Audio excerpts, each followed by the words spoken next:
Ok, bien, comenzamos con nuestra clase. Esta es una de las últimas, realmente es la última clase en la que vamos a estar hablando del libro La ética del reino. Hoy es nuestro último tema al respecto de ética. Recordando que cuando iniciamos ya habíamos mencionado que la ética cristiana es una especie de filosofía moral que nos dice qué es lo correcto e incorrecto. Y en estas clases hemos estado navegando a través del Sermón del Monte, donde hemos observado qué es lo que dice Jesús al respecto de tanta cosa que hemos conversado, ¿verdad? Hemos hablado del divorcio, del aborto, hemos hablado de ideología de género. Espero que hayan disfrutado el video que mandé ayer en el grupo. Realidades de nuestro tiempo. De nada serviría que estemos hablando de cuestiones éticas de 20, 30 años atrás, aunque mencionamos algunas que ya deberían ser caducas, como por ejemplo la violencia o la discriminación racial, pero aunque es algo que ya debería estar más que claro, todavía seguimos haciendo diferencia entre personas por el simple color de la piel. Pero también tratamos temas muy actuales como la ideología de género, que poco a poco de una manera muy inteligente se va incidiendo en nuestra sociedad y pareciera que nadie está dando una respuesta inteligente para algo que es extremadamente obvio que genera conflictos, como los aportes que ustedes dieron en el grupo, y como lo del propio grupo, lo del propio video que anuncia que hay cosas que se caen de maduro, de que no cuajan, de que no cierran, ¿verdad? No por una cuestión de no permitir al otro su libertad, sino ese no es el punto en realidad de la ideología de género con el que seguramente no estamos de acuerdo, es con el adoctrinamiento de los niños y con que obliguen a uno a pensar como los otros, ¿verdad? Y eso que estuvimos hablando en el grupo y que ustedes vieron en el video. Así que hoy es la última clase que vamos a hablar de ética. Y ya a partir de la semana que viene, hasta el final de este curso, vamos a estar hablando pura y exclusivamente al respecto de asesoramiento y cuidado pastoral. Pero claro, usted va a ver que a medida que nosotros hablamos de consejería, asesoramiento y cuidado pastoral, vamos a estar volviendo a algunos puntos de la ética, porque como bien les mencioné, la filosofía moral cristiana que construimos dentro de nosotros es el arsenal que nosotros vamos a tener a la hora de aconsejar. Si bien vamos a estar hablando de que uno de las mayores herramientas que nosotros tenemos para la consejería es la habilidad de saber escuchar. Entonces, en esta habilidad de saber escuchar, si bien no es algo totalmente pasivo, pero sí es algo silencioso, o sea, tenemos que hacer silencio para que el otro pueda expresarse, tenemos que construir una plataforma de confianza, una relación para que el otro sienta confianza de que puede expresarse, tenemos que construir un lugar seguro para que el otro se sienta seguro para hablar, que no crea que lo primero que vamos a hacer va a ser juzgarlo, sino que lo que nosotros queremos hacer es ayudarlo. Entonces todo eso es una construcción. Pero al momento de usted dar su consejo, lo que va a brotar de su boca va a ser su ética. Como bien lo hemos estado haciendo, viendo en estas clases, lo que va a brotar de su boca va a ser la ética. Entonces, cuando nosotros hablamos sobre consejería, al mismo tiempo vamos a estar hablando sobre ética. Por eso la unión de estas dos clases. Y la clase de hoy, terminando ya con el tema de ética, claro que no terminando en el sentido de que ya lo hemos abarcado todo. La ética cristiana es amplia, totalmente amplia. Ustedes van a estar recibiendo hoy la última lectura del libro Ética del Reino, que habla sobre la práctica, y usted va a ver que este libro tiene más de 500 páginas. Nosotros lo hemos visto de una manera no resumida, pero hemos visto sus ideas principales no resumida en el sentido de su intensidad, pero sí de su cantidad. Hemos visto algunas ideas principales del libro, y hemos, junto con el autor, resumido que la ética cristiana se condensa en el Sermón del Monte. Esas palabras de Jesús, ¿sí? Y hoy terminamos y vamos a hablar sobre pasión por el reino de Dios. Ese es el tema de la sección final, en la cual vamos a abarcar la oración, la política y la práctica. Cabe resaltar dos cosas. Rara vez se habla de una perspectiva ética de la oración, pero vamos a ver que el Sermón del Monte habla sobre eso, entonces es imposible dejarlo de lado.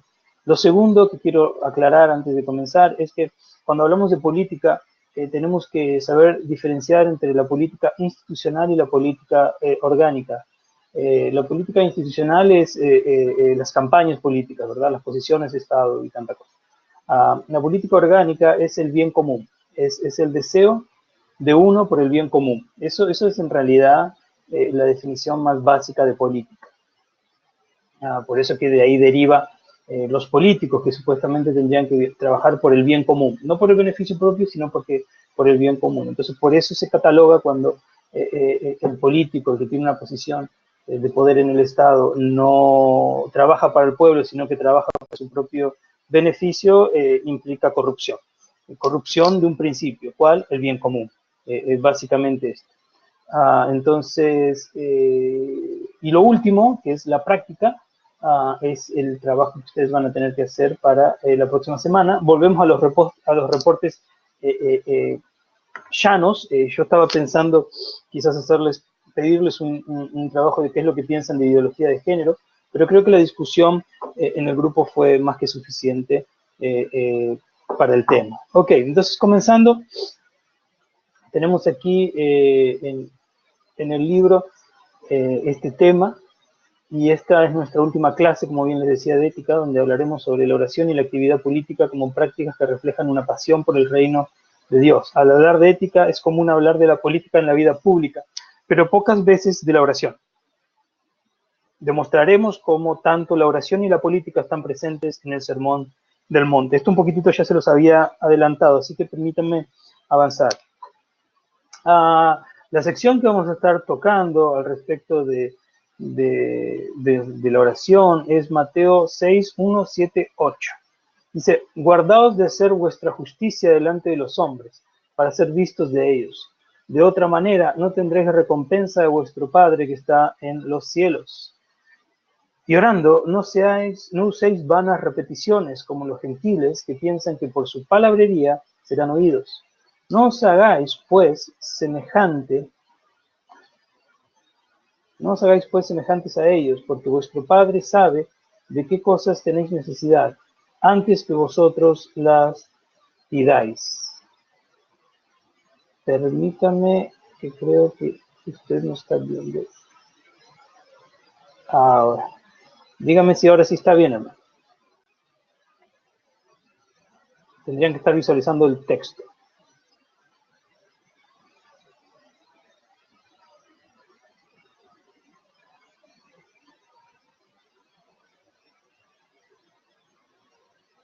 ¿Ahora?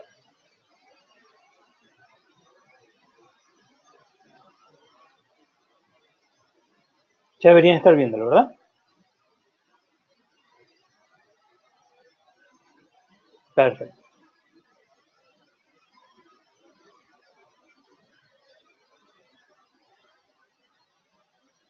Ok, ahora sí. Genial. Bien, seguimos. Entonces, este es el texto de Mateo.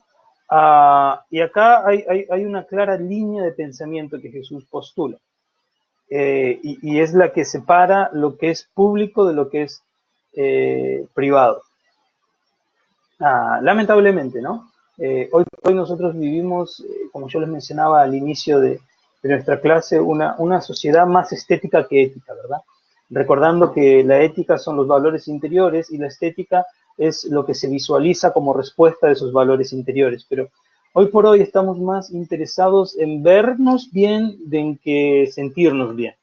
Y ahí usted tiene la realidad de las redes sociales, ¿no? Donde la gente está durante 24 horas sonriendo en su foto de perfil, pero eso no significa que está siempre feliz. Vemos realidades como esta todo el tiempo. todo el tiempo. No siempre respondemos, generalmente no respondemos con sinceridad cuando se nos pregunta cómo estamos, ¿no? A veces, es más, dentro de nuestras iglesias optamos por en victoria, hermano, bendecido, ah, gozoso, gozoso, hermano, gozoso, y no tiene coherencia con quiénes somos, o con cómo está, en qué situación estamos viviendo, ¿no? Esta es la línea de pensamiento de Jesús en estos pasajes. Que esta incoherencia no sea reflejada también en nuestra misericordia, en nuestra oración. No tenemos que estar más focados en cómo nos vemos, tenemos que estar más focados en nuestro mundo interior. Por eso que dice cosas como esta, que cuando hagamos misericordia, cuando practiquemos justicia, no lo hagamos de manera tal que esperemos ser vistos. Yo he llegado a ver en esta época fotos de una persona sacándose un selfie al momento que le da un sándwich a una persona en situación de calle.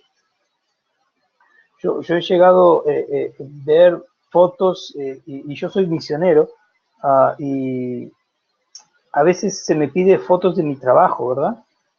Y yo tengo ciertos cortocircuitos con eso, porque yo no voy a andar con una cámara de fotos sacándome fotos mientras evangelizo, o sacándome una foto mientras estoy orando por alguien que está pasando por necesidad, o sacándome una foto mientras estoy ayunando. O sea, hay ciertas cuestiones, hermanos, que se nos han perdido de vista, que son privadas. O sea, yo saco una foto, me fui a cenar con mi esposa, o saco una foto de un paisaje que me gustó, pero yo no ando sacando fotos de mi trabajo personal. O sea, si un día estoy predicando y alguien saca una foto, bueno, pero es otra cuestión, ya es algo público. Pero aquello que es privado, tiene que existir algo que es privado. Jesús nos anima a que exista algo que es privado, principalmente en cuanto a justicia y oración. Tanto para los dos, la orientación de Jesús es hacerlo en secreto, que no nos paremos en las esquinas a orar para ser vistos por todos, que no practiquemos justicia delante de las personas para ser visto por los hombres, y trae un poquitito la misma idea, que si somos observados aquí ya tenemos una recompensa aquí, pero si lo hacemos en secreto tendremos una recompensa en los cielos. Y también habla sobre esta vana repetición. Y acá no nos confundamos, ¿sí? Que a veces pensamos que, sí, está hablando del Padre Nuestro. Nosotros que tuvimos un trasfondo católico, tenemos cierto, ¿cómo decirlo? Cierta alergia a todo lo que nos recuerda al catolicismo, ¿verdad? Pero el Padre Nuestro no es algo inventado, el Padre Nuestro está ahí en la palabra de Dios. Y yo he enseñado con respecto a la oración varias veces con el Padre Nuestro, porque es el ejemplo que Jesús nos da. No por repetirlo, repetirlo tampoco le va a hacer mal, pero no por repetirlo en sí, sino porque cada uno de esas oraciones y de esas frases, de esas palabras, vienen cargadas de un contenido interesantísimo. Por ejemplo, nosotros generalmente oramos porque necesitamos, pero si usted presta atención, Padre nuestro que estás en el cielo, santificado sea tu nombre, venga a nosotros tu reino, hágase tu voluntad en la tierra como en el cielo, y ya llevamos 4 o 5 líneas y todavía no estamos hablando de nosotros. Cuando uno observa al Padre Nuestro como un todo, ve que el que ora debe ser humilde, ve que el que ora debe tener en su corazón prioridades que lo inclina hacia Dios. La palabrería es cuestiones sin sentido, hablar por hablar, querer sonar elocuente en nuestra oración. Hay algo que yo creo que daña mucho nuestra oración, es querer ser poéticos con ella. La oración es un grito de desesperación. La oración es el intento de un ser finito por contactar a alguien infinito. La oración es estar de rodillas delante del Rey. Y como les decía antes, al estar de rodillas delante del Rey, no es tanto mi elocuencia, es mi humildad delante de él, mi rendición delante de él. Y si a él le fuera beneplácito escuchar mi pedido o ayudarme o estar conmigo, mejor todavía, pero todo se trata de estar rendido delante de Dios. Tenemos que traer de vuelta a nosotros esta desintoxicación de nuestra religiosidad, en la cual no lo hacemos para que el otro nos mire, lo hacemos para que Dios nos mire. No podemos confundir, como dice Leis, el aplauso de la gente con el aplauso de Dios. No siempre que la gente te aplaude, Dios también te está aprobando o aplaudiendo. La gente, las masas son fáciles de convencer en cierta medida, pero cuando hablamos de Dios, cuando hablamos de aquel que todo lo ve, como cuando hablamos de aquel que no solamente nos ve en el púlpito, sino que también nos ve en lo secreto, estamos hablando de otras cuestiones y mucho más allá, no solamente de que nos ve en público y que nos ve en secreto, sino también que el que ve las intenciones del corazón, o sea, que ve lo invisible, que ve lo que nos motiva a hacer lo que estamos haciendo. Y esto también es otro gran punto. A veces pareciera que somos, que somos piadosos, pero solo una apariencia de piedad. Pareciera que somos devotos al evangelismo, pero por dentro todo lo que queremos es todo lo que queremos es reconocimiento. Tenemos que saber diferenciar estas cosas.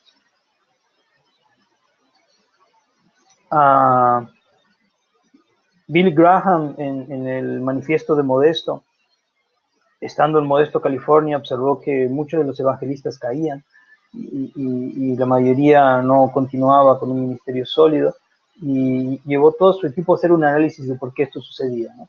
Y llegaron a ciertos puntos. Por ejemplo, exageración. Uno de los motivos que provocaba la caída de los grandes evangelistas era la exageración de los números. Otro motivo era que caían en pecado con su secretaria. Y otro de los motivos, deje recordar que había uno tercero importante, la malversación de fondos. Entonces, declararon y hicieron un manifiesto de Modesto, en el cual instituyeron algunas cosas que ellos iban a hacer para evitar eso. Entonces, por ejemplo, dejó de tener secretario y pasó a tener secretario.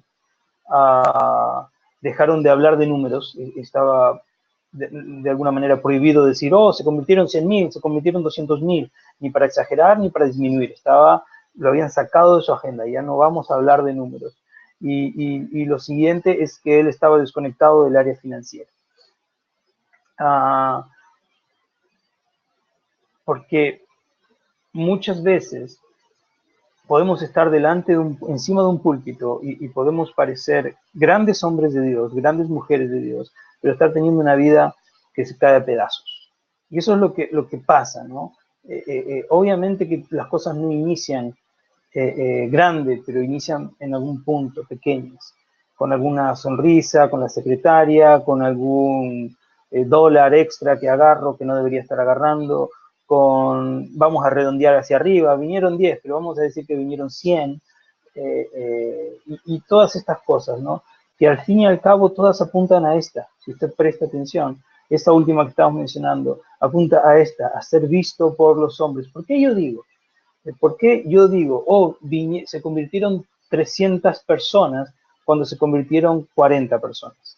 Porque es lo que le digo, yo estoy buscando, ¿cuál es la intención de eso? ¿Estoy buscando darle la gloria a Dios o estoy buscando que los hombres vean cuán buen evangelista yo soy? Cuando yo anuncio y digo, plantamos 5 obras, pero yo sé que de las 5 son 4 grupos de hogar y una iglesia, ¿por qué lo digo? ¿Para que se glorifique Dios o para que me vean los hombres? Tenemos que tener mucho cuidado con los números. ¿Por qué hablamos de números? Y eso es otro cortocircuito que yo tengo con el campo misionero. Ahora tengo que anunciar y decirle los resultados para que los hermanitos estén contentos, pero ¿por qué hablo de números? ¿Para ser visto por los hombres? Yo no estoy ahí por obediencia. El que apoya no está apoyando por obediencia. El que ora no ora por obediencia. ¿O es necesario incentivarlo? Lamentablemente es necesario incentivarlo. ¿Pero por qué? Porque no hemos entendido que hay una ética para la justicia y hay una ética para la oración. El Señor nos anima a que no lo hagamos para ser visto por los hombres.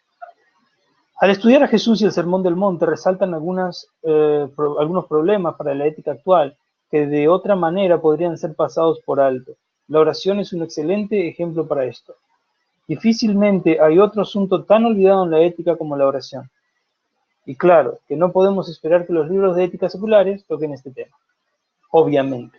Hay algunos temas que no son tocados, que uno puede recurrir por lo menos a un libro secular para observarlo, pero no puedo esperar que un libro secular hable sobre orar, sobre ayunar. La desatención al estudio ético de la oración demuestra cómo nuestros corazones están separados de nuestras mentes, cómo el mundo espiritual está separado del mundo real. Esta dualidad griega nada tiene que ver, nada tiene que hacer en este contexto. Los seres humanos no estamos fragmentados. Es un tema este. A veces creemos que hablar de oración y hablar de ética son asuntos desconectados, pero sí hay una filosofía moral para la ética, sí hay una forma correcta y una forma incorrecta de orar. Acabamos de verlo en el Sermón del Monte. ¿Por qué oramos? Yo siempre digo esto cuando oro, ¿verdad? O si no lo digo, lo estoy pensando. Oro porque creo que Dios está. Oro porque creo que Dios tiene poder. Y oro porque creo que Dios me ama. Este es mi bosquejo para mi oración, principalmente cuando es una oración intercesora. Oro, ¿por qué? Porque si no creyera que Dios está, estaría loco, estaría hablando solo, partiendo de la base. Oro primero porque creo que hay alguien del otro lado. Hablo primero porque creo que hay alguien del otro lado que me escucha. La oración no tenemos que olvidarnos que es un diálogo. Y como todo diálogo se necesita un emisor, un receptor y un mensaje, una conversación. Y luego cambia y el emisor es Dios y nosotros somos los receptores y ahí va la conversación. No es un monólogo, no es que yo entro y hablo durante 30 minutos y me voy y lo dejamos a Dios con la palabra en la boca. No se trata de eso, no se trata de decirle a Dios lo que tiene que hacer. Esto es algo que está siendo muy visto últimamente. Le decimos a Dios qué es lo que tiene que hacer. Ahora, hazlo. Sana ahora. Muévete ahora. Yo creo que olvidamos cuáles son nuestras posiciones delante de Dios. Como les decía antes, si estudiáramos el Padre de nuestra conciencia, nos daríamos cuenta que lo primero e indispensable para la oración es la humildad, la humillación, la rendición, la pleistesía, el rendirme delante de. Él es el rey, no yo. Yo no le digo a él lo que tiene que hacer, él me dice a mí lo que yo tengo que hacer. Pero ¿qué es lo que pasa? Una vez más, hermano, y esto lo digo con el mayor temor y con el mayor amor. A veces estamos en un púlpito y le damos órdenes a Dios y si las cosas suceden, pareciera que nosotros estamos en dominio de Dios y volvemos en aquellos tiempos en los que los ídolos eran dominados y si no me daban lo que yo quería, lo ponía cabeza para abajo hasta que me daba lo que yo quería, lo escondía en un cajón. Y Dios no es así, de pequeño ni así de débil. Él está ahí porque existe, Él tiene poder para ayudarnos y Él nos quiere ayudar porque nos ama. Pero algo diferente es que creamos nosotros que estamos en control de Dios. Nosotros no estamos en control ni de nuestra propia vida, ¿no? No estamos en control de Dios. Dios está en control de nosotros y eso debería darnos paz. No podemos desconectar la oración de la ética, no podemos desconectar el corazón de las mentes, no podemos desconectar el mundo espiritual del mundo real. Esta dualidad que los griegos han traído le hace mucho mal a la iglesia. Esta dualidad que también hace que creamos que existe un mundo secular y un mundo religioso. Eso es mentira. Eso lleva a que seamos cristianos fragmentados, que nos comportemos de una manera en contextos religiosos y de una manera en contextos seculares. Dualidad. No es así que se debe vivir. Somos llamados por Dios y al momento que yo entiendo que soy hijo de Dios, llamado por Dios, me doy cuenta de que no hay nada secular en mi vida. Todo es para gloria de Dios. Mi trabajo, mi casa, mi escuela, mi familia, mi carro, mi casa, la iglesia, todo debe glorificar a Dios. Si no, fíjese que trueque injusto. Él nos dio a nosotros un amor sideral y nosotros damos a Él un amor dominical. Esto es, Él nos dio un amor del tamaño del universo y nosotros le damos a Él, en cambio, un amor dominical, un amor de domingos y 2 horas los domingos. porque ahí es el ambiente religioso. El resto del ambiente es secular. Qué equivocación tan grande. Yo estoy con Dios todo el tiempo y Dios está conmigo todo el rato. Compartimos la vida que no está fragmentada para nada. Dios está con nosotros en todos lados.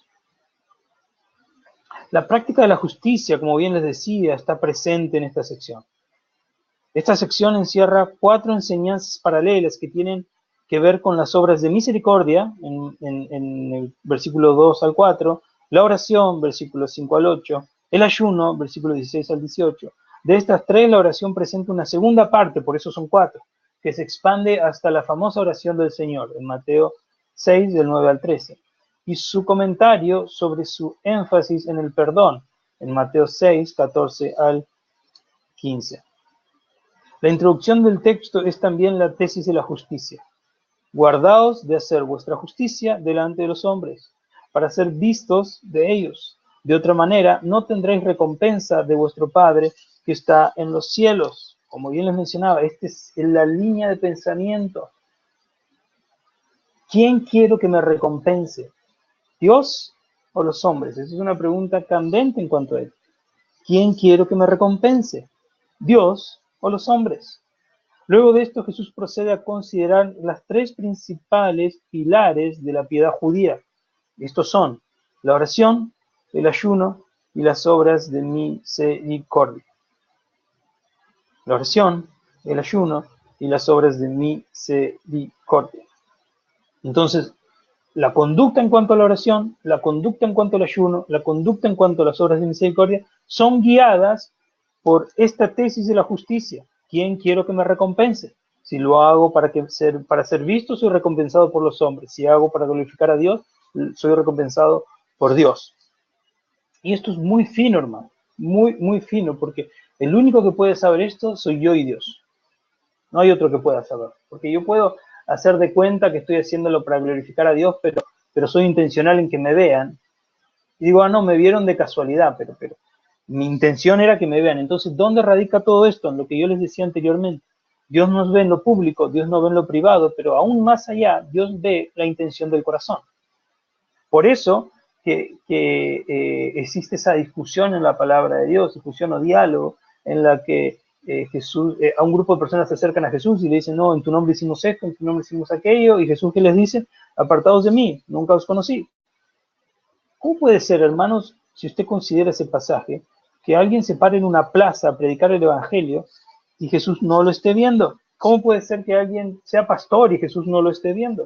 O sea, ¿cómo que si Jesús lo ve todo? ¿A qué se está refiriendo? Se está refiriendo a las intenciones del corazón. Que quizás sí estaba parado predicando el Evangelio en una plaza, pero lo estaba haciendo por orgullo, lo estaba haciendo por contienda, lo estaba haciendo por vanagloria, lo estaba haciendo para ser recompensado por los hombres, para un montón de cosas. O sí era pastor, sí, pero ¿para qué? Para demostrarle al otro pastor que no le quiso dar espacio en el ministerio, que él sí era mejor pastor y que le iba a robar todas las ovejas y que iba a tener la mayor iglesia de la ciudad. Y quizás tiene la mayor iglesia de la ciudad basado en carisma y porque Dios es bueno, pero ¿está practicando la justicia al estilo del Sermón del Monte? ¿O lo está haciendo para que el otro vea que él es mejor? Si lo está haciendo para que el otro vea que él es mejor, aplica exactamente en esto. Lo hago delante de los hombres para ser visto por los hombres. La cuestión es esta. ¿Quién quiero que me recompense? Cada oración que mencionamos comienza con el cuándo. En el original, Jotán. Excepto en el versículo 7, que es una continuación del versículo 5. Fíjese. El 2, el 5, el 7 y el 16. Dice, cuando pues hagáis obras de misericordia, cuando oréis, y al orar, cuando ayunéis. Esto implica orientación. Hay una manera correcta y una manera incorrecta. Esto es filosofía moral, ¿recuerdan? La filosofía moral nos dice lo que es correcto y lo que es incorrecto. Entonces, esto es puramente ética. Esto implica orientación. Hay una manera correcta y una manera incorrecta de practicar la piedad. En estos versículos Jesús expresa la filosofía moral de estas prácticas. Está aquí explícito, está ahí claro, clarísimo. La manera incorrecta es esperar recompensa del hombre, hacerlo delante del hombre, hacer obra de misericordia delante del hombre, orar delante del hombre, ayunar delante del hombre, ayunar y andar con cara de ayuno, ¿no? Con cara blanca, pálida, sufriendo, diciéndoles a todos, y cuando le preguntan, ¿cómo estás? Y ahí ando sufriendo, no como hace 24 horas, estoy ayunando. ¿Para qué? ¿Por qué ese andar dando lástima? ¿Por qué? Lávese la cara y ande como bien, que nadie se dé cuenta que anda ayunando. ¿Por qué? Porque es algo que usted hace para Dios. ¿Para quién es el ayuno? ¿Para refregarle a los hermanos que usted anda ayunando? ¿Para quién es el ayuno? ¿Para mostrarle a la iglesia que usted es espiritual? ¿Para quién es el ayuno? Mire, hay algo que yo creo profundamente. La disciplina espiritual que es utilizada para colocar personas encima de personas puede ser espiritual, pero no es bíblica. Repito, porque es medio complicado. La disciplina espiritual, la que sea, ayunar, orar, servir, lo que sea que hacemos, la disciplina espiritual que hagamos, si la hacemos con el intuito, con el deseo, con el propósito de colocarnos encima de las personas, yo soy más espiritual que tú, puede ser una disciplina espiritual, tener apariencia de disciplina espiritual, pero no es una disciplina bíblica. Y la Biblia es la que nosotros nos dice que es lo correcto e incorrecto. Entonces hay una manera incorrecta de practicar las disciplinas espirituales y hay una manera incorrecta de practicar las disciplinas espirituales. Hermano, como están comentando ahí, ¿tiene valor una oración que es dicha para ser visto? Porque les recuerdo que la oración es un diálogo en la que tiene que haber dos personas. Si yo oro para ser visto, ¿yo estoy hablando con Dios o estoy hablando con la gente? ¿O estoy haciendo de cuenta que estoy hablando con Dios para que la gente escuche que estoy hablando con Dios y me crean espiritual? ¿Se dan cuenta cómo esto parece que nos coloca, como que nos coloca encima de las personas? Solo voy a hacer una preguntita rápida. Alguien dígame si se escucha bien. ¿Alguien me escucha? No quiero seguir hablando solo. Sí, perfecto, listo. Si alguien escucha, entonces de aquí está todo ok. ¿Quién quiero que me recompense? Esta es la pregunta latente en todo este texto. ¿Quién quiero que me recompense? ¿Dios o los hombres? Amén, Dios. La propuesta de Jesús. Esto es lo que encontramos aquí con relación a estas prácticas de justicia. Si Jesús hubiera enseñado que hiciéramos nuestra oración, obras de misericordia y ayuno en una lúcida forma pública y que nos enfocáramos solo en Dios y no en lo que los otros piensan, eso hubiera sido una enseñanza dura, idealista y avergonzante o vergonzante. Con esto queremos decir lo siguiente. Muchas veces decimos, no, a mí no me importa lo que la gente opina, yo lo hago para Dios, ok, pero si lo haces para Dios, tendría que importarte cómo Dios quiere que lo hagas, ¿sí o no? Entonces, si Dios no nos está aquí pidiendo, ok, oren públicamente, hagan misericordia públicamente, eso implicaría que algunos más valientes lo harían y otros más introspectivos no lo harían. Y los segundos pasarían vergüenza. ¿Se da cuenta de esto? Jesús, además de ayudarnos para evitar el ego que provoca la caída, también nos ayuda a que no nos avergoncemos entre nosotros. Dios no nos llama a que nos avergoncemos entre nosotros. En ningún momento Dios quiere que entre sus hijos empecemos a discutir quién es mayor. ¿Se acuerda de esa conversación con los discípulos? No se trata de quién es mayor, se trata de quién es servidor de quién. Entonces Jesús en realidad lo que está haciendo es planteando la contracultura cristiana. Él no nos enseñó a hacerlo de una manera pública, pero sí nos enseñó a orar sencillamente y en secreto, hacer obras de misericordia en secreto una vez más, y ayunar en secreto. Hermano, si ora, ora en secreto. Si hace misericordia, haga misericordia en secreto. Si ayuna, ayune en secreto. Esto sí no es idealismo, esto es algo que nosotros podemos hacer. Cualquiera de nosotros puede hacer estas tres cosas. Jesús ofreció una manera realista de liberarnos de un insostenible y espiritualmente devastador doble ánimo que busca recompensa de Dios y de los hombres. Una vez más este punto. Después de todo, como Jesús dijera un poco más tarde, nadie puede servir a dos señores. Y esta es la cuestión. Yo tengo que desistir de uno de los dos dioses a los que adoro. Porque siguiendo el texto, si hacemos uso de este doble ánimo, ¿tenemos la intención de agradar a Dios? Sí, pero también tenemos la intención de agradar a los hombres. Entonces, esto nos coloca a nosotros en este doble ánimo. No puedo buscar recompensa de Dios y recompensa de los hombres al mismo tiempo. Tengo que elegir, una vez más, quién quiero que me recompense. Y así terminamos con el área de oración. Estamos avanzados con el tiempo. Vamos a avanzar con el tema ahora de la política. Recuerden que cuando hablamos de política no estamos hablando pura y exclusivamente de política institucional, del politicaje, del Estado, de las posiciones de gobierno. Estamos hablando de la política como la inclinación hacia el bien público. Soy político cuando deseo el bien común, el bien de otros. Entonces, basado en esto que hablamos de política. Y usamos estos versículos. Fíjese, Mateo 6, 13 al 16. Vosotros sois la sal de la tierra, pero si la sal se desvaneciere, ¿con qué será salada? No sirve más para nada, sino para ser echada fuera y hollada por los hombres. Vosotros sois la luz del mundo. Una ciudad asentada sobre un monte no se puede esconder, ni se enciende una luz y se pone debajo de un almud o de una canasta, sino sobre el candelero y alumbra a todos los que están en casa. Así alumbre vuestra luz delante de los hombres, para que vean vuestras buenas obras y glorifiquen a vuestro Padre que está en los cielos.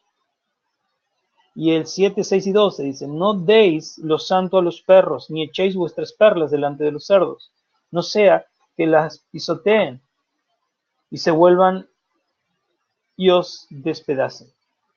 Así que todas las cosas que queráis de los hombres hagan con vosotros, así también haced vosotros con ellos, porque esto es la ley y los profetas. Vamos a estar hablando de tres cosas en esta sección. Vamos a estar hablando de la luz, de la sal y de las obras. Generalmente cuando se abarca esta temática, se habla mucho de somos la sal y somos la luz, ¿sí? Usted lo ha escuchado muchísimas veces. Pero pocas veces se recuerda que el clímax del texto no es la luz, no es la sal, el clímax del texto son las obras. Y en las obras se concluye que la sal y la luz sirven para el bien público, para la política, ¿sí? No para presentarse como el alcalde de la ciudad. Recuerda que estamos hablando de otra cosa en este momento. Tanto la luz como la sal sirven para la política. Esto es, para las buenas obras que buscan el bien de los demás. Sal y luz. Aquí se hacen tres afirmaciones descriptivas tocante a los seguidores de Jesús. La primera es que son la sal del mundo. La segunda es que son la luz del mundo. Y la tercera es que han de hacer buenas obras. Hablaremos sobre este pasaje como una triada de sal, luz y obras, más bien que meramente sal y luz, como se lee tradicionalmente el pasaje. Y aquí vamos a hablar de tres cosas: sal, luz y obras, y vamos a dar un breve resumen y vamos a estar llegando al final donde les voy a hablar de la tarea. De las tres cosas, la primera que aparece en este texto es la sal. Y si bien cuando hablamos de qué es la sal hay diversas interpretaciones, la gran mayoría están relacionadas con la pureza, con la lealtad al pacto y con el sabor, ¿sí? Esas son las tres conexiones principalmente veterotestamentarias más importantes. El gran asunto es que con el tiempo un historiador le dio el valor de conservar, ¿sí? Porque en la época no había neveras, heladeras, elementos de refrigeración. Entonces las carnes eran saladas para que no se pudrieran. Pero en realidad no es algo que el texto anuncie o hable, en realidad no se refiere tanto a esto, pero entonces como la interpretación es variada, yo me voy a abocar más a esta partecita de perder su sabor e intentar entender a partir de ahí qué es lo que significa esto para nosotros. Perder su sabor quiere decir perder la identidad que te distingue del mundo insensato. O sea, ser corrompido por el mundo, ya que no realizas las obras enseñadas por Jesús. Perder el sabor dentro de este contexto es perder la identidad. Cuando se habla de sal, quiere decir actuar de tal manera que das tu lealtad a Dios, lealtad al pacto que tú tienes con Dios. Tú tienes una forma, una identidad y un propósito. Entonces, perder el sabor significaría dar esa lealtad a otro señor convirtiéndote en un mundano. ¿Me están siguiendo? Perder el sabor en cuanto a ser la sal del mundo implica idolatría, implica que tu lealtad ya no es a Dios exclusivamente, sino que ahora también puede ser al dinero, puede ser al trabajo, puede ser a los hombres y tantas cosas. Si usted presta atención, se conecta con lo anterior. Un poquitito, de alguna manera uno puede ver aquí quién quiero que me recompense, a quién le debo lealtad, a Dios o a los hombres. Luego esto cuadraría con los significados veterotestamentarios más frecuentes de la sal, que son la pureza y la lealtad al pacto, como ya se los había mencionado, tanto como la sazón, la que no ha perdido su distinción, llegando a ser como la arena pisoteada por los hombres. Se dieron cuenta que el texto dice que cuando la sal pierde su sabor, no sirve para nada, entonces es tirada. Entonces, al ser tirada pasa a ser como la arena. Se mezcla con la propia arena, se mezcla con otros químicos y uno ya ni sabe que hay sal ahí. Y esto es algo que pasa con el pluralismo cristiano, ¿no? Cuando digo, bueno, todos los caminos van a Dios. Yo creo en Dios, tú crees en Mahoma, bueno, los dos creemos en Dios. Yo creo en Dios, tú crees en Buda, bueno, los dos creemos en Dios. Yo creo en Dios y tú en los brujos, bueno, sí, los dos creemos en Dios. Yo creo en Dios y tú eres un animista, tú adoras a la naturaleza, bueno, Dios creó la naturaleza, así que los dos adoramos al mismo Dios. Yo soy heterosexual, tú eres homosexual, bueno, no importa, está bien, estamos todos en el mismo barco. No hay problema. Tú tomas, yo también tomo. Tú tienes sexo todas las noches con diferentes mujeres. Yo también, ¿no? Eso no es problema, bla, bla. Cuando nosotros empezamos a diluir el mensaje a tal manera de que ya no se sabe qué es mensaje bueno, o sea, qué son buenas nuevas y qué son malas noticias, es el punto en el que hemos perdido el sabor. Perder el sabor le da, hermanos, cuando nosotros hacemos una buena carne, yo soy argentino, me gusta una buena carne, y nosotros acostumbramos poner en la carne, no la sal de cocina fina como la que usted ve en la imagen, sino que colocamos la sal, ni tampoco la gruesa, sino que colocamos una sal entre fina. Es una sal que no llega a ser gruesa, pero que la carne toma solamente la sal que necesita. Porque hay gran diferencia entre una comida con sal y una comida sin sal. Ya nos ha pasado a todos, ¿no? Nos olvidamos de ponerle sal a la comida y la comida queda sosa, desabierta, ¿sí? No, ni fu ni fa. Es alimento, pero tampoco me agrada mucho. O sea, lo como para no morirme de hambre. Nada más, ¿no? Entonces, la sal le añade este elemento artístico de alguna manera a la comida. La sal le añade sabor. Y cuando no somos sal, cuando hemos perdido nuestra identidad, no tenemos función de sazonar. Entonces, si no tenemos función de sazonar, si la sal no tiene función de sazonar, la tiras tú en tu casa y compras una nueva porque ya no está sirviendo. Y esto es este es el corazón de esto. Somos llamados a ser diferentes. En nuestro actuar por el bien común somos llamados a ser diferentes. Políticamente hablando, usted es llamado a ser un ciudadano diferente. Lo siguiente es la luz. El significado de esta metáfora de la luz está claro. Déjeme contarle algo antes con respecto a esto. La sociedad del Qumran, que era un monasterio de la época de la época de Jesús, ellos creían en separarse de la corrupción que se vivía en las ciudades, ¿no? Entonces se apartaban a un área que estaba a las orillas del Mar Muerto, ¿no? Entonces esta sociedad era doblemente salada, de alguna manera. Ellos no querían ser como el resto, entonces se separaban para no ser como el resto.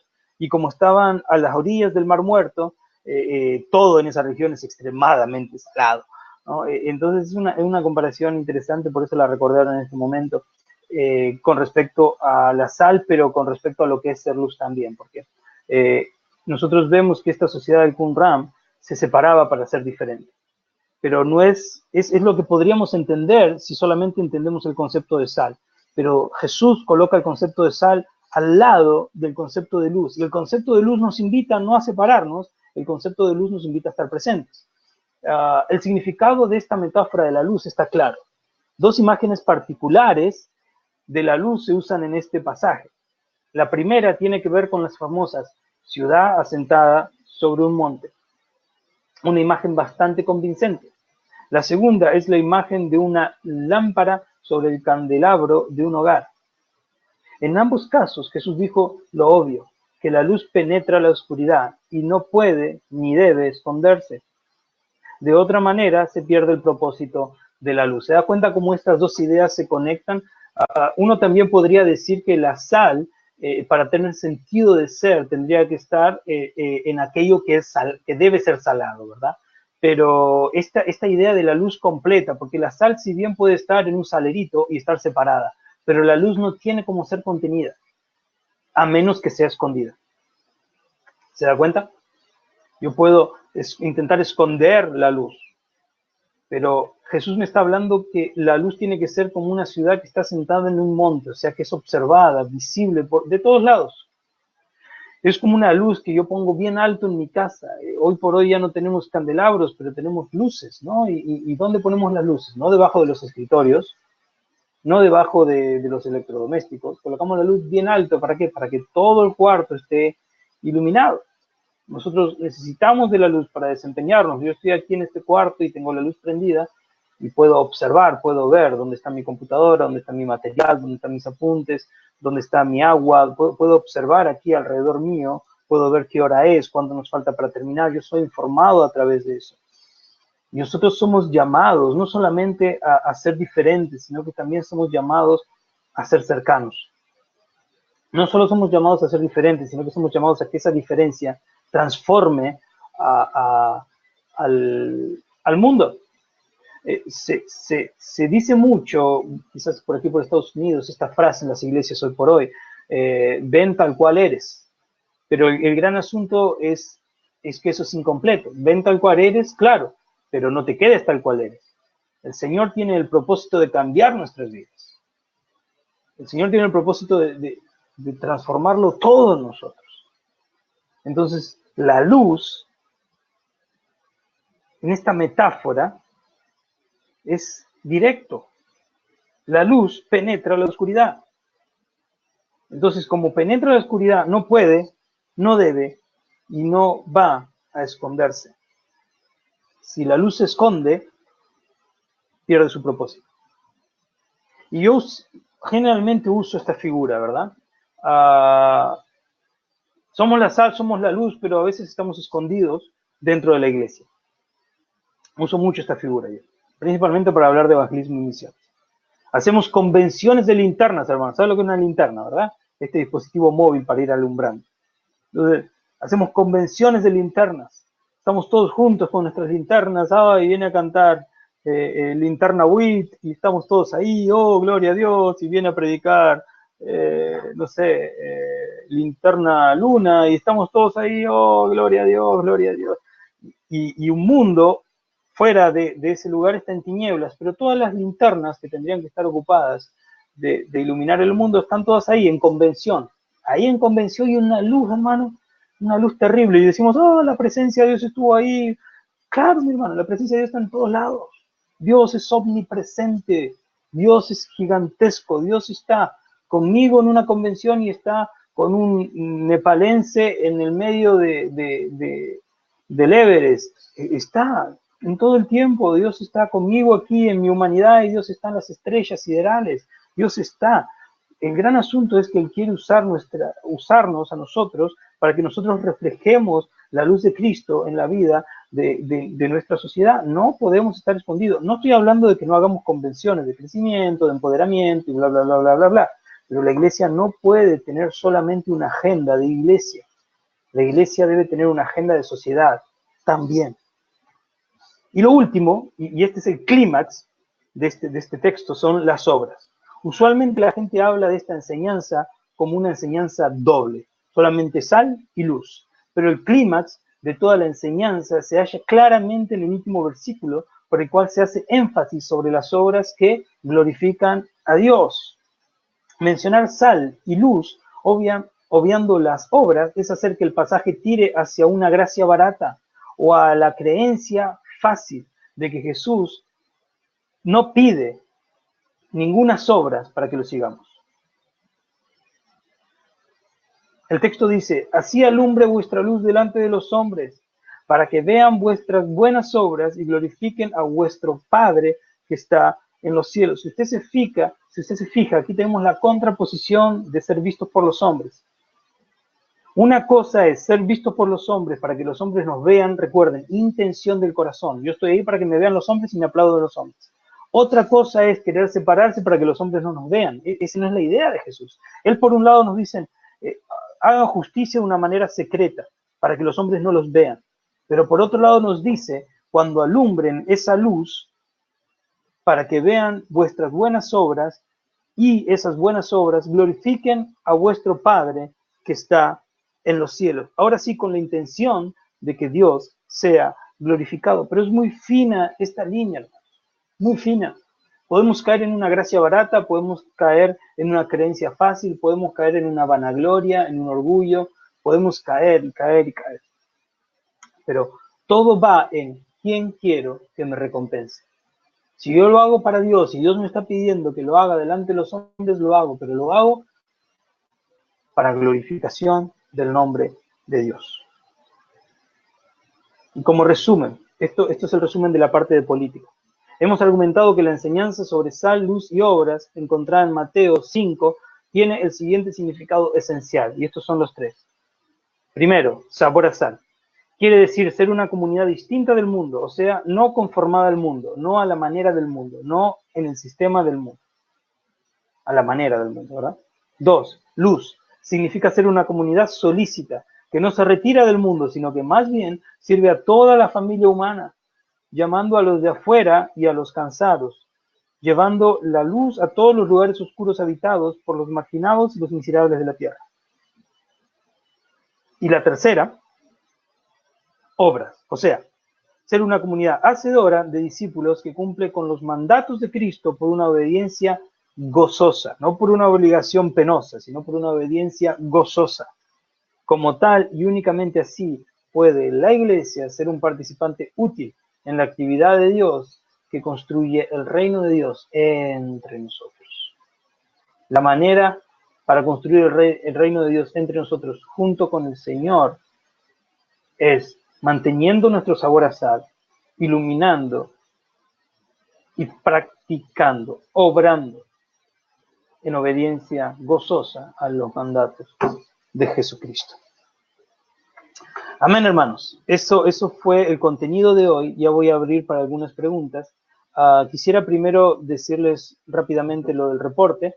La hermana Keila ya tiene el material que deben leer. Es el último capítulo del libro de Ética del Reino. Yo espero que ustedes puedan hacerme un reporte como los que hemos hecho en varias de las clases. Ustedes van a ver ahí que el capítulo 24 habla de prácticas y cita ahí otros versículos del Sermón del Monte y va a hablar sobre esta disputa entre la fe cristiana y la ética y algunas cuestiones prácticas de los últimos pasajes que nuestros hermanos Stassen Anguchi presentan, ¿sí? Esperamos esta tarea máximo para el miércoles que viene. Envíensela siempre a nuestra hermana Keila y ella me lo está haciendo llegar. Les digo que yo tengo todos sus trabajos que han mandado a la hermana Keila, ya están conmigo. y ya he leído varios, estoy muy contento con otros y no tan contento con otros, no mentira, estoy contento con todos, hermanos, tranquilos. Y siempre les digo, lo que más me importa a mí es el esfuerzo, es saber que ustedes lo han intentado, ¿sí? Que han intentado leer, que han hecho sus reportes a conciencia lo mejor posible, y a partir de ahí podemos trabajar. ¿Amén? Bien, vamos a abrir un minutito entonces a preguntas. Tenemos algunos minutitos para preguntas. Como siempre, hermanos, siempre la misma dinámica. Levanten sus manitos y yo les abro el micrófono y pueden hacer preguntas. Sí, ahí bien. Hermano Carlos Bermúdez, abra su micrófono y puede hacer comentarios y preguntas.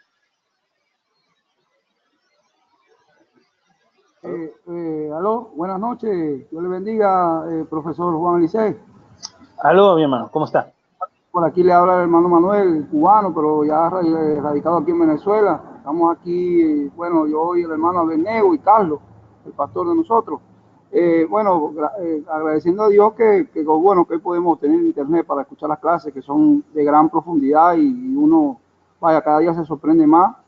Yo quería hacerle una pregunta, esta clase, porque por cuestiones de la corriente también, hoy comenzamos igualito un poquito tarde, gracias a la hermana que nos avisó. ¿A usted la va a poner por YouTube o por acá por el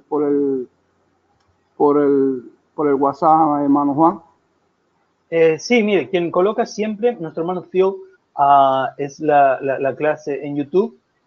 Lo que siempre recomendamos es que cuando usted vea una de las clases, recuerde, cuando usted entra en YouTube la próxima vez, vaya ahí a la parte que dice suscripciones. Usted le da ahí y cada vez que hay un video nuevo, usted va a ser notificado automáticamente. De igual manera, siempre es colocado en el grupo de WhatsApp el link de YouTube. Así que sí, esta clase fue grabada como las anteriores y va a estar disponibilizada en la brevedad posible. Una pregunta con relación a la oración, Sí. Con relación a la oración, bueno, que fue el tema que hoy estamos tratando, para que usted me pudiera explicar cómo entonces sería en el caso de la oración comunitaria, porque Jesús dice orar en secreto. Entonces, a veces nosotros oramos comunitariamente, entonces, ¿cómo quedaría eso? Porque hay veces que hay personas incluso que no son cristianos. Claro, no. Sí, disculpe, dígame. No, adelante, hermano. Era esa la pregunta sobre ese tema. Perfecto. Claro que nosotros acá, como mencionamos al principio, Jesús está hablando de estas tres cuestiones de la piedad judía, ¿no? Que era la oración, el ayuno y las obras de misericordia. Y se está hablando de ellas como disciplinas espirituales personales, porque si no, uno tiene que hacer esta diferenciación, si no entraría en cortocircuito con otra ordenanza que es orar unos por los otros, ¿no? Si yo tengo que orar uno por los otros, ¿cómo le hago? Si tengo que estar por el otro, ¿y cómo le hago para orar por un enfermo, ¿no? Si tengo que ausentarme físicamente para orar por él. Lo que está hablando aquí es principalmente disciplina personal, espiritual. Entonces, la costumbre que se tenía en esas épocas, principalmente los fariseos, era que se paraban en las esquinas para orar. Entonces, y no estaban orando por nadie y no estaban orando con nadie, simplemente estaban parados ahí para orar, ¿no? Para ser vistos en oración. La oración comunitaria es otra cuestión, ¿no? Generalmente que nos ponemos de acuerdo, dos o tres, ¿no? Y estamos dos o tres congregados en su nombre, y ahí también tendríamos otro texto que apoya esto que estamos diciendo, en el cual nos ponemos de acuerdo como cuerpo, seamos 3 o seamos 20 o lo que seamos, y estamos orando en una dirección, ¿no? Claro que siempre esto amerita un orden y amerita alguien que guíe en nuestra sociedad moderna, ¿no? Entonces no se está refiriendo a la oración comunitaria, sino que se está refiriendo a la oración personal, ¿verdad? En la que nos está advirtiendo de no hacerlo de manera tal que los otros nos escuchen, siempre en este sentido, ¿no? Para ser visto por los hombres.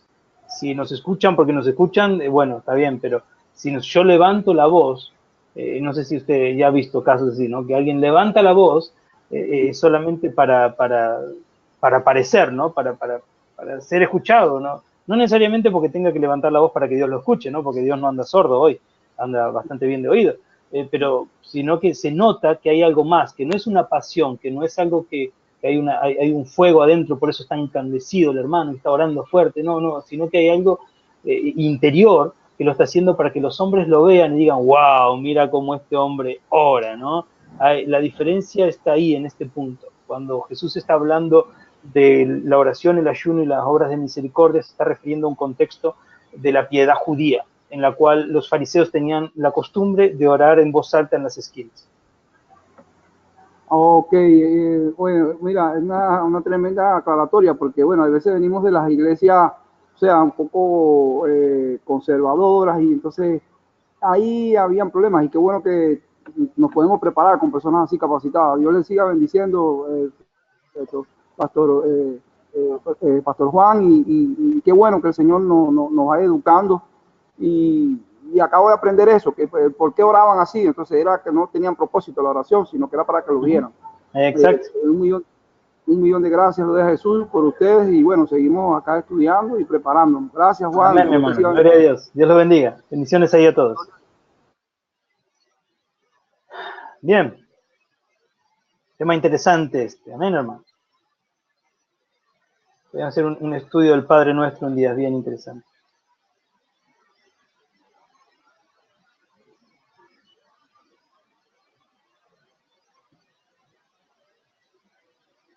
Hermana Dariuska nos manda una pregunta en el chat. Ella dice, ¿puedo secundar, o sea, asentir, estar de acuerdo con una oración donde todo es en lengua, llantos y gritos? Bueno, esta es una pregunta un poquito más teológica en cuanto a glosolalia. Hermano Ramón, ya le doy lugar.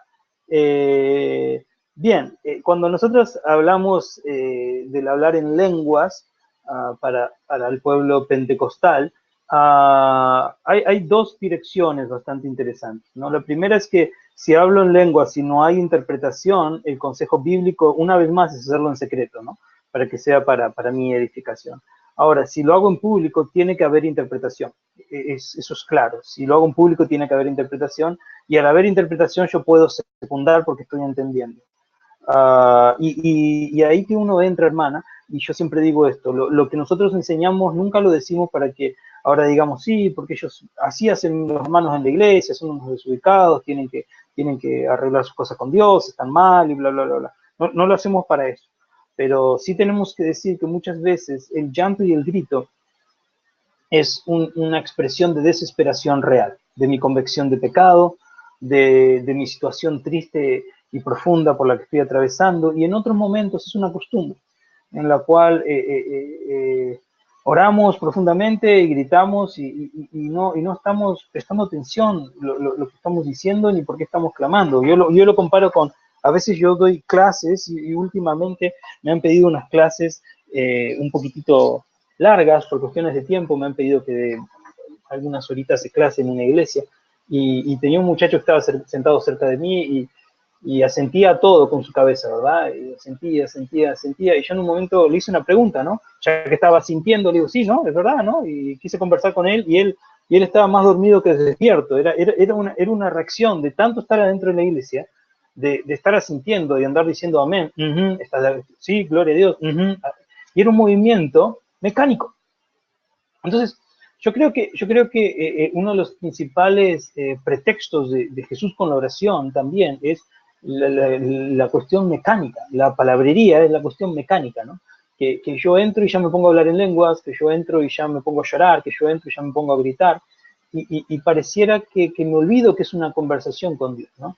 Claro que sí, hay momentos que uno conversa con alguien que le produce tanta emoción que se quiebra, ok, pero esto de estar hablando en lenguas, de repente salirse y hablar con otro, y no, y ahora estoy hablando en lengua y estoy llorando y después me estoy riendo y después, y en realidad no estoy conectado con lo que estoy haciendo. Entonces, ¿puedo secundar una oración así, hermana? Depende, ¿no? Y volviendo a lo que les decía al inicio, no somos llamados para juzgar al otro. Entonces, desde el punto que no somos llamados para juzgar al otro, si hay algo que nos incomoda en la oración de otro, tenemos que hacer todo el esfuerzo para orar a Dios e intentar conectarnos con Dios. Intentar encontrar dentro de todo el desorden que vemos, que quizás nos puede incomodar, encontrar un lugar de paz, no físico, sino interno, un lugar de paz en el que yo pueda hablar con Dios tranquilo, ¿sí? Amén. Hermano Ramón, creo. Déjeme ver, sí. Ahí está. Hermano Ramón, dígame. Una de las preguntas ya la contestó, eso de hablar de orar en lenguas. Ah, ok. Cuando están orando por una persona, se ponen a hablar en lenguas. Entonces, bueno, yo no estoy muy de acuerdo con eso, ¿me entiendes? Porque no me edifico yo, ¿me entiendes? Ajá. Porque entiendo yo a quién está hablando ella, qué es lo que está diciendo, qué es lo que le está pidiendo a Dios por esta persona, ¿me entiendes? Entonces, yo no entiendo esa ¿cómo se llama? Dinámica que tienen ellos cuando oran en lengua. Lo otro era, ¿cómo se llama? Estaba con dos hermanos la otra vez, habíamos terminado la clase, y le dije, Isaac, ¿puedes despedirnos en oración? Y me dice, no sé, pero voy a tratar. Le dije, Isaac, le dije yo, tú no vas a tratar, le dije yo, tú vas a orar. Lo que oras, el Espíritu que mora en ti. Tú sientes que el Espíritu te va a dirigir a ti, el Espíritu te va a poner las palabras que salgan de todo tu ser, de lo más profundo de tu ser, le dijo, de tus entrañas, y Él que te va a poner las palabras para orar. No digas que vas a tratar, ora, y lo que ores es lo que el Señor te va a poner a ti. No ores con tu mente, ora con tu corazón, de tu corazón hacia afuera por tu boca, así ora.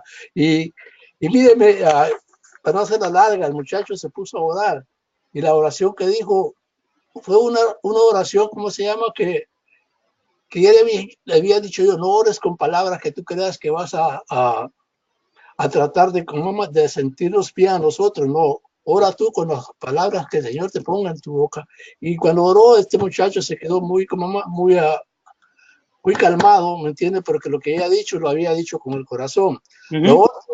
Lo otro es cuando yo estoy en vez de orando, ¿me entiendes? En las mañanas que me despierto, me pongo a orar acostado y siento que vienen cosas que me desvían de lo que estoy orando, ¿me entiendes? Entonces, lo que hago es que me dice el Espíritu, no, tú tienes que postrarte, tienes que hincar. Me hinco de rodillas y la oración no hay ninguna, ¿cómo se llama? No hay ninguna desviación, es la oración como completa, ¿me entiendes? Esa es mi manera de orar ahora, ¿me entiendes? No sé si estoy bien. No está ni bien ni mal. Déjeme solo dar dos partes. La primera parte, lo que mencionaba nuestro hermano, eso es lo que mencionábamos hace un minuto, que el Señor evita al pedirnos esta oración, al hablarnos de esta oración secreta, porque juntando algunas cosas que dijeron, claro, si yo tengo que orar en secreto, ¿cómo hago con la oración comunitaria? Pero claro, en la oración comunitaria hay algunos de entre nosotros que no tienen problemas con la oración comunitaria. Pero al Jesús pedirnos la oración privada, evita que seamos avergonzados. Porque lo que pasaba es que, como los judíos oraban en las esquinas, le decían a los otros, ve, yo soy más espiritual porque yo oro en las esquinas. Entonces, la gente más vergonzosa, más introspectiva, más tímida, no hacía eso. Entonces, la oración que Dios clama, exige de nosotros de alguna manera, la que sí tenemos que hacer, es la oración privada. Yo tengo que tener la capacidad de hablar con Dios, tranquilo, solamente hablar con Dios. Y como bien usted le dijo al muchacho, no hablar con ellos, con ustedes, hablar con Dios, tranquilo, como cuando tú hablas en tu hogar con Dios. Y lo segundo, a ver si recuerdo, denme solo un minuto. Lo segundo. Esta memoria de la tercera edad. Hermano, ¿qué fue lo último? ¿Qué fue lo último que usted me dijo? Lo último, como que yo despertaba y empezaba. Sí, gracias, ya me acordé. Entonces, yo siempre digo esto, por eso que le dije, usted no está ni bien ni mal, porque yo estoy convencido de que uno tiene que encontrar la mejor manera para hablar con Dios. Somos todos personas diferentes, ¿no? A unos les gusta el fútbol, a otros les gusta el básquet, a unos les gusta la comida picante, a otros les gusta la comida sin picante, a unos les gusta hablar en persona, a otros por teléfono, o sea, tenemos características personales que nos dan una identidad. Entonces, dentro de esas características personales que nos dan una identidad, nosotros hemos elegido una esposa, hemos elegido amigos y por preferencias, ¿no? No elegimos la mujer que menos nos gustaba, elegimos la mujer que más nos gustaba, ¿no, hermano? No elegimos los amigos que peor nos caen, elegimos los que mejor nos caen. ¿Por qué eso? Porque tenemos ciertas preferencias. Y yo estoy convencido de que con la oración y con varias disciplinas espirituales es lo mismo. Por ejemplo, yo oro mejor cuando camino. Yo tardé años en descubrir eso. Durante años yo quise acoplarme a lo que mis maestros me decían, a lo que mi pastor me decía, que tenía que levantarme antes de que el sol naciera y arrodillarme, y lo intentaba a la mañana, lo intentaba a la noche, y sucede conmigo que mi mente funciona mejor cuando estoy en movimiento, y me enfoco más cuando estoy en movimiento. Entonces, yo aprendí que cuando yo quiero orar, yo salgo a caminar por la ciudad. Y ahí entran algunas cosas, pero ¿cómo hace con los ojos? Y camina con los ojos cerrados. No, en la Biblia, cuando Jesús ora, dice que abriendo sus ojos observaba el cielo. Entonces, no necesariamente implica la Biblia en ningún momento que estemos con los ojos cerrados, pero se recomienda para que podamos concentrarnos en aquello. Pero conmigo, en mi oración personal, si usted me ve caminando por la calle, usted no va a escucharme orar. Yo estoy orando en mi cabeza, en mi mente. Y las mejores conversaciones que yo he tenido con Dios han sido caminando. Entonces sí, lo entiendo. Hay posiciones que son mejores para nosotros para orar. Hay lugares que son mejores para nosotros para orar. No que Dios se revele de manera especial cuando yo camino o cuando usted se arrodilla, sino de que es la mejor manera que yo entro en conexión con Dios. Dios se puede revelar en cualquier forma, de cualquier manera, en cualquier momento. Pero nosotros somos particulares.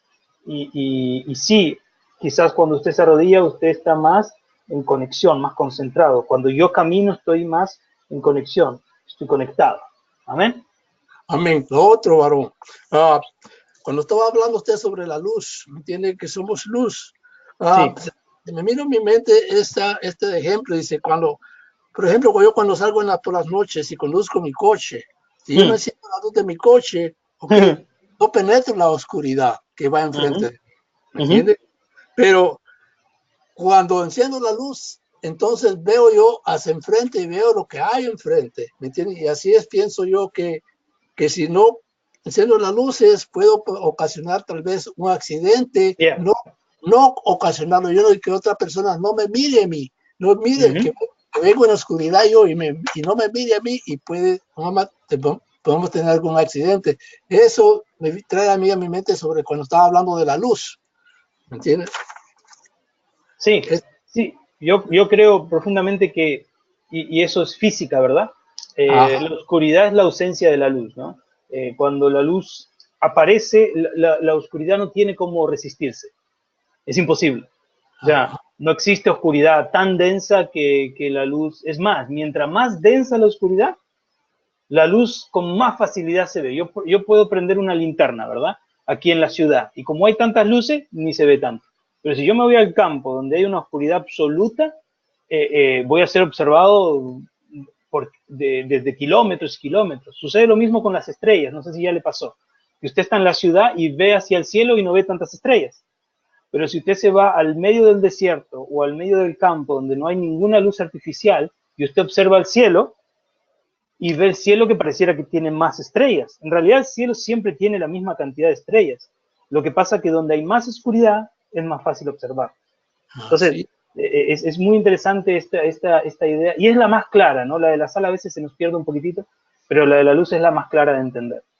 Amén. Muchas gracias por su comentario, mi hermano. Gracias, varón. Bendiciones. Amén.